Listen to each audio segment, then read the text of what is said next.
As we speak, a protest is taking place at the Place de Bastille in Paris in solidarity with those victims of Iran's repressive regime and in memory of Amini herself. To help put all of this into context, I'm joined now by Aida Ghajar, senior journalist for Iran Wire, who comes to us from near the protests in Paris. Aida, thank you so much for joining us here on France 24. I believe you've been in contact with Mahsa Amini's family very recently. What are their messages that they've said to you about her death and now 2 years on about the situation in Iran? Hi to you and hello to everyone that hearing us. Maybe you let me that give you the information about the situation of Gina's family today. From this morning, the first hours of this morning, the police went to their houses and the family are not allowed to exit from their house. And the other member of family, they coming to their house, they can exit, but not Gina's father, Gina's mother, and Gina's brother. They told them if they went out from their house and they celebrate the second anniversary of the Mahsa's death, they're going to be some punishment for them. We don't know what, but they were treats on them. So as I know, I confirmed today that the family, they're still in their house and the police is all the way. And even in the cemetery that Gina's grave is there are police, and all the way to this cemetery is closed by police. So the situation in Saqqez, it's a city of Gina's family are there, and the other city of Kurdistan, some of them, Sanandaj maybe, and the other cities, they are full control by police, and there are helicopter above the house, above the cities, and is under control of police because they thought if the family and the other citizens went together, gathering together, they can't control it. This speaks to the larger issue at play here in terms of the crackdown, which has continued so strongly since her death. There were hopes that it might be a little bit less, if you can say that, and soften, but it seems to have just been sustained. I want to get an impression from you as a journalist who is now living in Paris. If you had to try and go back to Iran right now, what would happen to you? For sure, in prison directly, but even worse, maybe I have no idea if they can want to execute me as they execute Ruhollah Zam, who was a refugee in Paris, and he went to Iraq, and then the government, Iranian government, they capture him, they return him to Iran, they execute him. So the threats for other journalists, for other activists outside of Iran is ongoing. But myself, I'm not gonna think about it every day, every minute, because the most important things that I'm going to do and I'm continue to doing, it's working as a journalist, because in my idea, the only path through freedom is justice by truth, and this is our job, this is our duty. And you try and do that duty with Iran Wire. Can you just explain to our viewers what this publication is?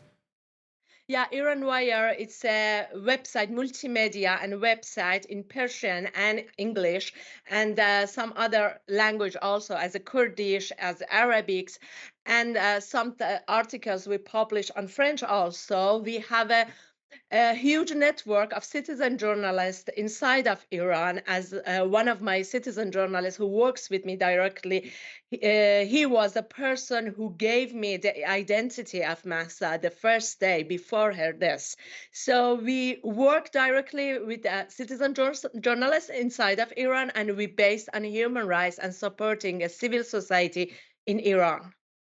Now, those same human rights workers that you do get information from, they were, a lot of them are involved in that UN fact-finding mission in March, which did find that many of the violations in the crackdown since Mahsa Amini's death have amounted to crimes against humanity. Not one official, though, has been brought to account. So where does this leave us?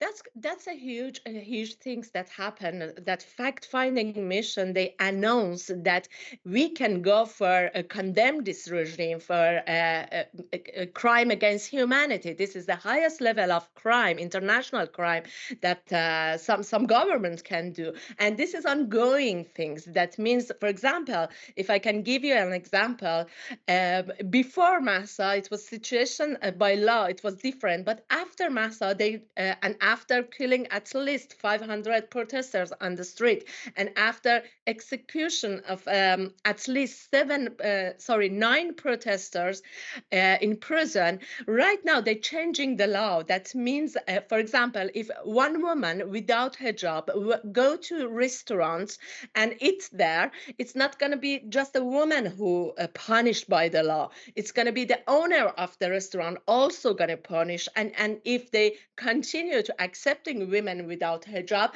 the restaurant can be closed by government.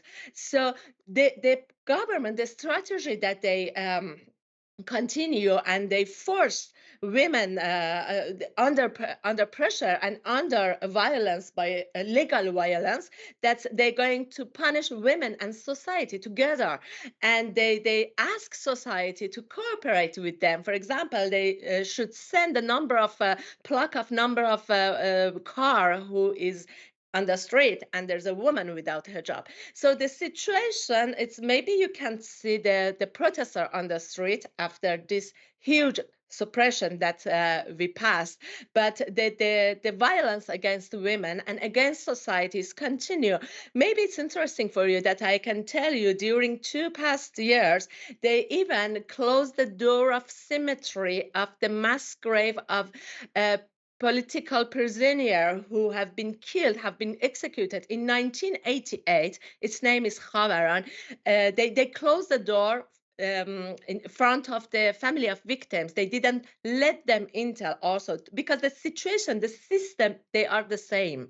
They are the same people. They are the same mullahs, that they just change their position. So the system is the same, and they're going to find a way to control the society and maybe lie to the world that we are going to change, and we change that. But the reality is they're not going to be changed. They are the same. But maybe even after a year, 2 years, we're going to face another movement in Iran, as we have many. And something else happened. For example, another victims, I hope not, but another victims and another situation. But the truth is, this system, they are against humanity. They made many crime against humanity, as we have in fact-finding mission by lawyers. They admit it, and we should think somehow how we can work and be active as a human rights activists and journalists to save lives and save society from more crimes. Aida, thank you so much. And this all comes as that protest is unfolding in Paris, just raising awareness still for the events going on in Iran under the new administration, it must be said, of Masoud Pezeshkian.